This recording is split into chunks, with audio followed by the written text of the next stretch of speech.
we're Robin and Steve. To catch you up, we recently sailed to Vanuatu and left off in Dillon's Bay, Erromango.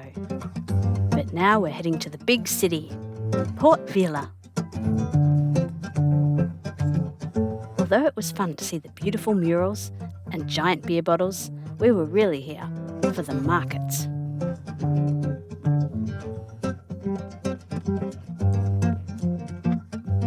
When we ordered a vegetarian omelette, we had no idea how delicious it would be. And this was just the first course, and was followed by a tropical fruit platter for less than $10 each. A bouquet of miniature mandarins, so pretty. Locals here were getting right into a form of bowling. Some players were very impressive. Sea urchins, that's too many. Anyway, we did a couple of trips in and out with our kayak and loaded it with excellent vegetables and fruit, before heading into some rolly seas on our way to more sheltered waters.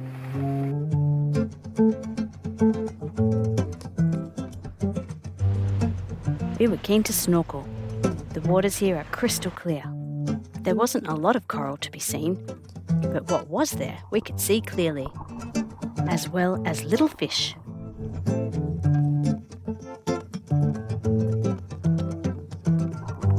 And a turtle.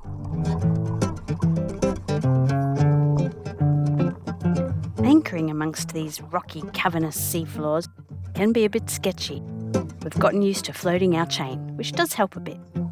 These locals gave us permission to explore this part of the island.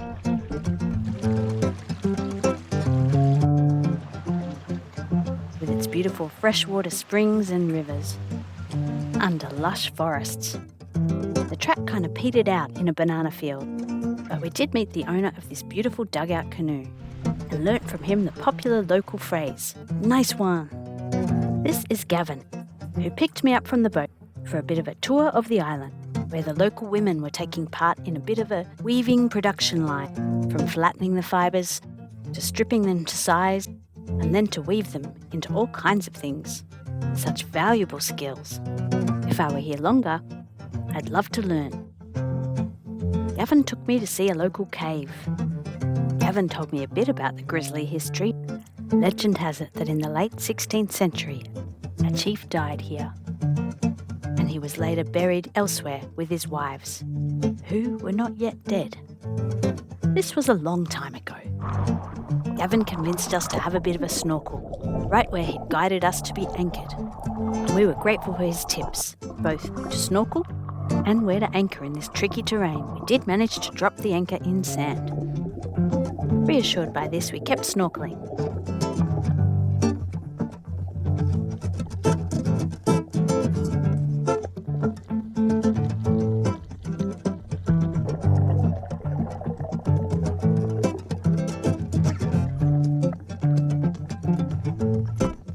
Further into Havana Bay, visibility wasn't perfect, but we watched this sea crate for ages.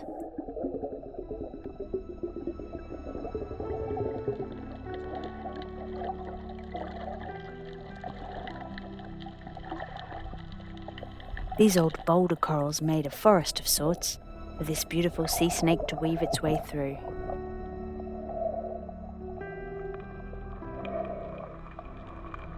Clearly these corals are very old, so it was sad to see the cyclone damage, which has turned some strong corals into rubble.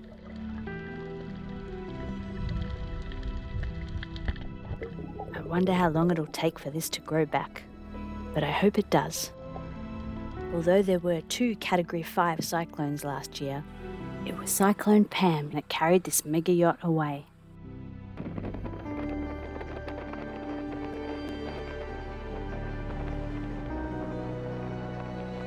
Seeing this luxury mega yacht rotting like this is sad and wasteful, but what's scarier is thinking about what the locals went through. We were keen to move on from Havana Bay. We'd taken some walks, and although there were some beautiful huge trees, there's a lot of clearing to make way for mansions. So after seeing the American swimming pool, left over from World War II, we caught a bus to Port Vila, because our friends were due to sail in. This is Rich and Jude of Amelie. And that boat is Amelie. And we've sailed a lot with these folks that haven't caught up for over a year. And now they've officially checked in to Vanuatu and can proudly fly the Vanuatu courtesy flag.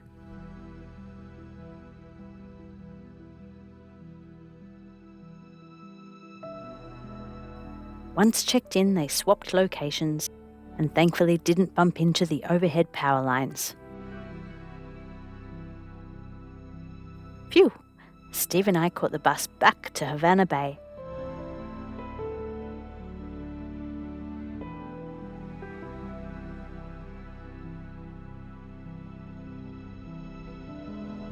We thought we'd suss out the sights of a new anchorage before Rich and Jude joined us. It was very windy, but you wouldn't know it in here. So this is what we did every day at high tide. And finally, Rich and Jude from Amelie could join us.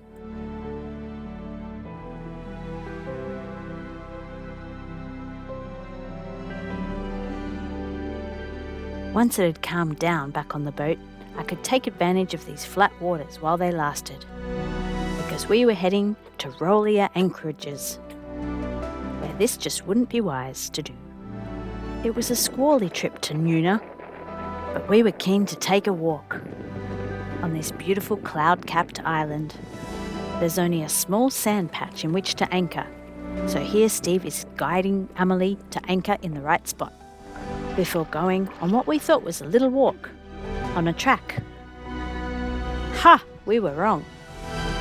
Soon our lovely guides led us into a riverbed, and in the cool valley we slowly wound our way up the mountains. And as we left the riverbed, it became clear that there was no track and that we relied on our guides to warn us, because there were huge holes to fall down. But we'd wanted a walk, and walk we did. From halfway up, our guides showed us that this place has a huge echo.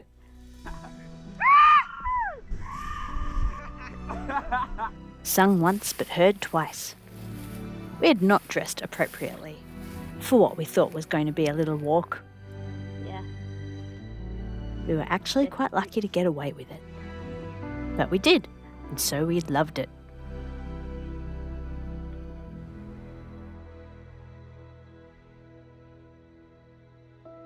Yep. Ready? Okay. That's MI. Mm-hmm. MI Island. Tonga. Mataso. From here we could see where we would be sailing next.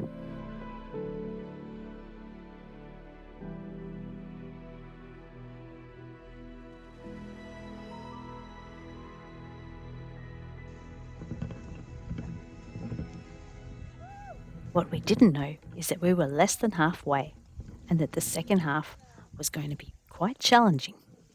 But for now, in the headdress that a guide made me, I felt on top of the world.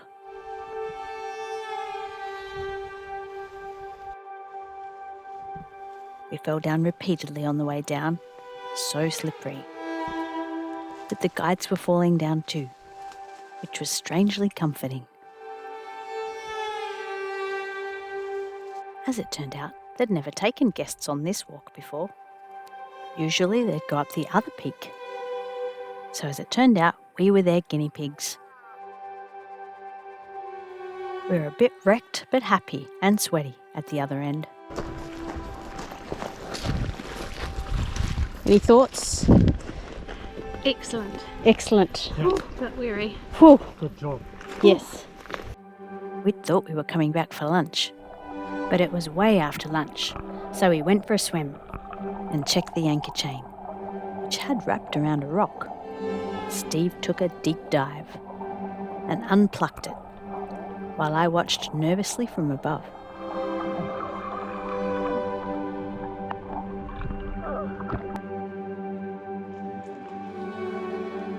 As it got dark, we returned to the village, where a feast had been prepared for us. This was a feast as they would have it, not for tourists, with local foods we're unlikely to ever try again. It was delicious. Before leaving the beautiful Nguna, Steve helped out with some electrical work, while I got some quality cat time. If you want power here, you have to make it yourself, in this case from the sun. With a bit of help from Steve, the chief could now operate his freezer, so long as the sun shone. We motored away on a glassy morning, bound for the island of Epi. The places we stopped were quiet, very quiet. Apart from the hermit crabs, we managed to find a man who gave us permission to explore, but other than that, we had the place to ourselves.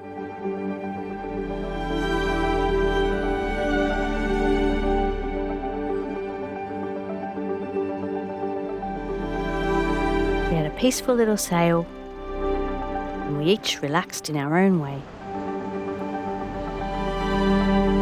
At our next stop, we asked the chief if it was okay if we snorkeled. He said he wouldn't, but there haven't been any shark bites for quite a while. This is filmed from the kayak.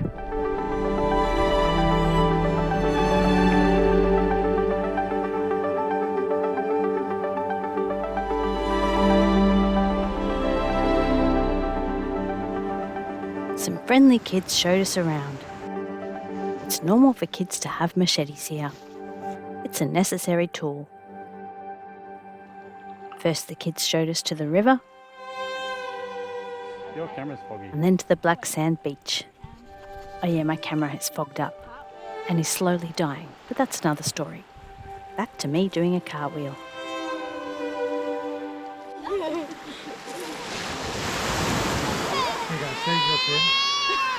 Hang on.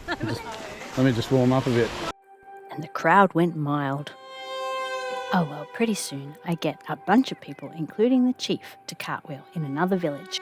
So join us next time as we cartwheel, test water quality in wells on the Masculine Islands, and bathe at the foot of a volcano in water heated by the core of the earth. But for now, dolphins.